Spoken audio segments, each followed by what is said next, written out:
12월 18일 목요일 시편 147편 말씀입니다. 시편 147편은 시편 마지막을 장식하는 할렐루야 찬양시 가운데 하나로 예루살렘의 회복과 하나님의 주권적 통치를 배경으로 하고 있습니다. 이 시편은 단순한 찬양의 감정 표현을 넘어 하나님이 누구이신지, 하나님의 성품, 역사 속에서 일하심, 창조와 섭리의 방식을 깊이 묵상하게 합니다. 회복된 공동체가 왜 다시 하나님을 찬양해야 하는지, 그 찬양의 근거가 무엇인지 세밀하게 보여주는 시입니다.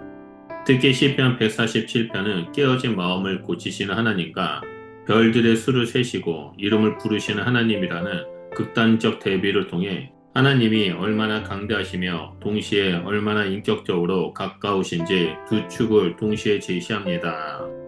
이러한 구조는 신학적 묵상을 자극하며 우리로 하여금 하나님을 향한 찬양이 감정의 반응뿐 아니라 깊은 신앙의 인식에서 비롯됨을 깨닫게 합니다. 따라서 본문을 통해 상처를 싸매시는 하나님과 우주를 다스리시는 하나님이라는 두 가지 주제를 중심으로 본문을 묵상하고자 합니다. 먼저 첫 번째로 시편 147편 1절에서 3절에 상처를 싸매시고 흩으신 자를 모으시는 하나님의 모습을 볼 수 있습니다. 하나님이 예루살렘을 다시 세우시고 흩어진 이스라엘의 백성을 모으시는 모습으로 시작합니다. 이 역사적 배경은 바벨론 포로기 이후 회복과 연관된 것으로 보이며 공동체의 상처를 싸매시는 하나님을 묘사합니다. 특히 상심한 자를 고치시며 그들의 상처를 싸매시는도다라는 구절은 하나님이 개인의 내면적 상처에도 깊이 개입하시는 분임을 보여줍니다.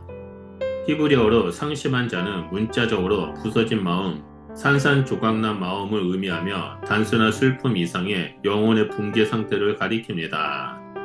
하나님은 무너진 공동체를 회복하실 뿐 아니라 무너진 개인의 마음까지 돌보시는 분이십니다. 이 점은 하나님의 구원 사역이 단지 집단적 정치적 회복에 머물지 않고 존재적이고 내면적인 치유까지 포함한다는 것을 보여줍니다. 이 구절은 구약의 하나님 국률과 맞닿아 있습니다. 회복시키시는 하나님은 언약적 자비의 성품을 행동으로 드러내는 분이며 상한 마음을 싸매시는 행위는 하나님의 언약적 신실함의 구체적 표현입니다.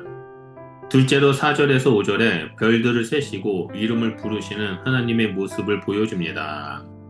그가 별들의 수호를 세시고 그것들을 다 이름대로 부르시도다. 이는 창조자 하나님의 강대하심이 극적으로 나타나는 부분입니다. 고대 근동 문화에서 별들은 신들의 영역으로 간주되거나 인간의 통제를 벗어난 존재로 여겼습니다. 그러나 시편 기자는 별들의 움직임과 숫자마저 하나님의 주권 아래 있음을 선언합니다. 창조의 관점에서 이 표현은 하나님이 단지 자연의 기원을 만드신 분이 아니라 그 이후에 지속적 질서를 유지하시는 섭리의 주권자임을 의미합니다. 특별히 5절에 크도다 우리 주는 위대하시며 그의 지혜는 무궁하시도다 라는 선언은 하나님의 강대하심을 인간의 언어로는 제한할 수 없음을 보여줍니다.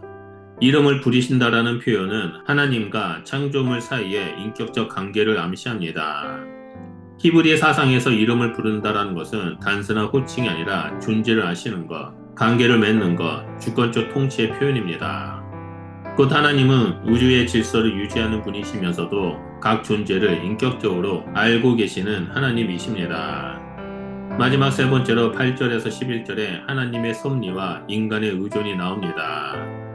자연 현상과 계절의 순환 속에서 하나님이 어떻게 일하신지를 보여줍니다.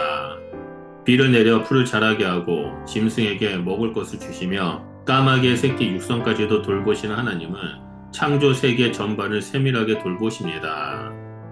그러나 10절에서 11절은 중요한 전환점을 제시합니다.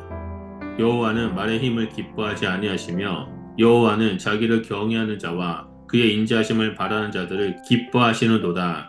이는 인간이 의존해야 할 대상이 인간의 능력이나 세상의 힘이 아니라 하나님의 자신임을 강조합니다. 고대 사회에서 말과 군사력은 국가의 힘을 상징하는 요소였습니다. 하지만 하나님께서는 인간의 군사력이나 능력을 기뻐하지 않으시고 하나님을 경외하며 그분의 인자하심을 의지하는 태도를 기뻐하십니다. 이 부분은 시편의 지혜 신학적 요소를 드러냅니다. 참된 지혜는 세상적 힘을 의지하는 것이 아니라 하나님의 인자심에 소망을 두는 것입니다. 시편 147편은 찬양의 이유를 세 가지 차원에서 제시합니다. 첫째, 하나님은 상처를 싸매시는 치료자이십니다. 둘째, 하나님은 별들의 수를 세시는 강대하신 창조주이십니다. 셋째, 하나님은 자연과 역사를 섭리하시며 그분의 인자하심을 바라는 자들을 기뻐하시는 주권자이십니다. 이 시편을 통해 우리는 하나님의 크심과 동시에 하나님의 가까우심을 묵상하게 됩니다. 하나님의 강다하심은 우리의 찬양을 일으키고 하나님의 친밀하심은 우리의 상처를 돌보며 하나님의 섭리는 우리의 삶을 붙잡아 줍니다. 그러므로 함께 말씀 앞에 선 우리 성도님들은 세상의 힘을 바라보지 아니하고 언제나 하나님께 소망을 두고 믿음의 길을 걸어가시길 예수 그리스도의 이름으로 축원드립니다. 기도하겠습니다. 우리와 함께 하신 하나님, 강대하시며 동시에 가까이 계신 하나님을 찬양합니다. 우리의 상처를 싸매시고 흩어진 마음을 모으시는 하나님의 은혜를 기억합니다. 또한 우주 만물을 다스리시는 지혜와 능력을 보게 하시니 감사합니다.